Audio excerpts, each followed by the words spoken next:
Hey everybody, Clay Archer here at APC Technology, and welcome to another Tech Tip Tuesday.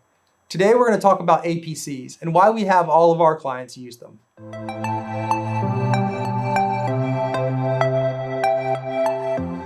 Welcome back.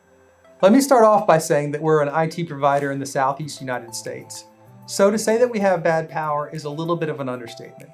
We get brownouts, we get lightning, we generally just have bad power. The main reason that we require all of our clients to have APCs is that in this type of environment, we're trying to make sure that the computers stay on. Most of our clients use software that doesn't really like to have the power turned off or a hard stop. If multiple people are writing to the database at the same time and the computer shuts off, it tends to make errors or cause errors in the software. Things that make us have to go to backup or clean up the database or do other things that we just really don't want to do. So our main purpose for having the APC is to give you 5 or 10 minutes to shut down your computers, get out of your software, and make sure everything's closed and saved in an appropriate manner. That being said, APCs are not a device that you should use to run while the power's off. So basically, you're not trying to continue working once the power goes off.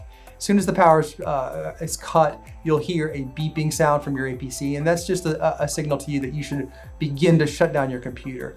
There are use case scenarios where people have APCs for battery backup to run for an extended period of time. I'm going to go in a little bit into the different APCs that we use and the use case for each one of them. But part of the differences in the different types or different sizes of APCs is how long they can go before you can have to shut down.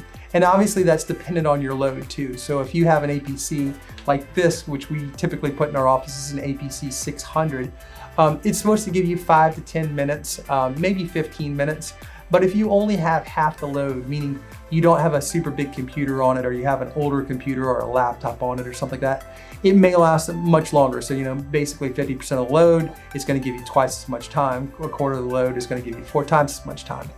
But let's go ahead and get into the different types of APCs, and we'll kind of discuss what we feel is right for our clients and what may be right for you. This is an APC 600. It's a desktop computer APC. The one before this was an APC 550. So if you are a client of ours and you have an APC 550, it pretty much is the same APC that this one is. This one is basically, I think this one, what is this one? It's 330 watts. The APC 550 was 330 watts as well. It's a nice middle of the line APC. There is a lower unit than this.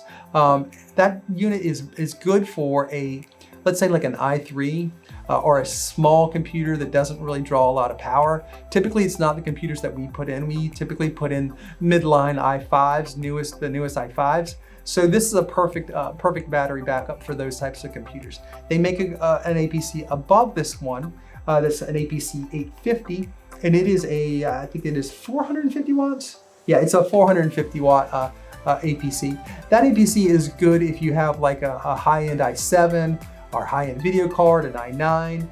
If you have a rendering machine, some of our high-end 3D machines will put an 850 on, but typically we stay with the 600. I think it's a good cost to performance median there.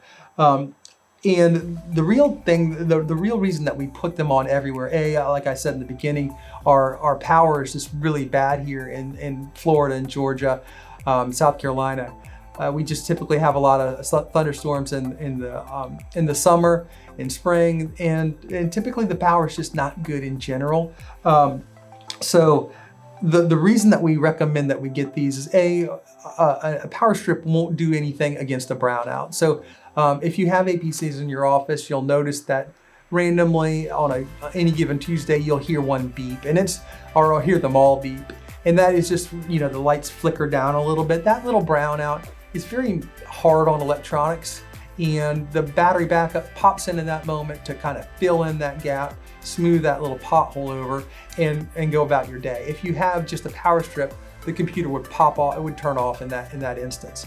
A good power strip is probably $25 to $30, and this is going to be in the $60 to $70 range. So for the additional $30 to $40 that you're going to spend on one of these, I think that insurance over the lifetime of the unit is well worth the investment. This also has two sides to the battery so that you can plug some of them that have power and surge in, and then you can plug in some that just have surge only. So if you had like a pencil sharpener or some other thing on your desk that you wanted to plug in, you can plug it into the non-battery, and it will turn off when the power goes out. But it won't be pulling any load if the power goes out as well. So you want to put like your monitor and your computer into the surge side of this. One other thing is these batteries do not last as long as your computer will. So we're shooting for 4 or 5 years out of a computer. We're probably a little bit less than this with a battery backup. The numbers may change. You may have some that last longer, you may have some that last shorter, but the less pull you put on the battery, the longer they will last. You can replace the batteries in these. Typically we don't. Some people do, some people don't, and this is really just a margin call. If you're 4 years into one of these batteries, into a battery backup, and the battery fails, the battery is about $30. The whole unit is about $60, $70. Typically we say, at that time frame, we'll probably just replace it all. Some people will just replace the battery. If it was your home, I probably would just replace the battery. In your business, it's probably just not worth the interruption for the little marginal money that you're going to save. You just don't want the battery to fail on a Tuesday morning when you're just about to come into the office and that whole computer's down for the day, or until you can go out and get a replacement. So we typically replace them at 5 or 6 years. If you live somewhere besides Florida or somewhere besides the lightning belt, I probably would go longer on these. I mean, the machine itself probably can last longer than a computer, but I would budget that you're going to replace a battery inside of these every 3 to 4 years, and probably replace the unit itself at that time frame. So that's pretty much it for workstation APCs. This is a server APC. So obviously you can see it is much larger. These ones are a 1500 VA, so this is a 600 VA, this is a 1500 VA. This does a lot more, there's a lot more electronics inside of these that are conditioning the power. This also has a bunch more features that you would want on a server to protect the server, that extra amount. Now these are much more expensive than these. Obviously we don't want to put these on every computer.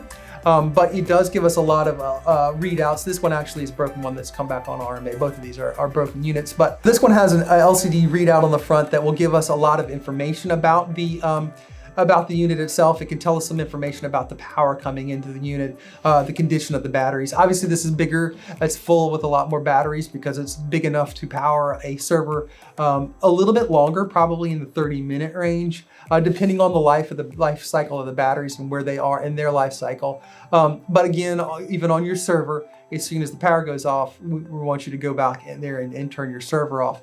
This one actually is a smart ups. It has a connection back to the server, and it's able to, if it detects a power outage and the battery's about to die, actually shut the server off. This also has some more connections on the back. It's got a network in and out back here so that you can actually put your Cat5, your gigabit Cat5 cable or RG45 connector in here. This is the connector back to the computer.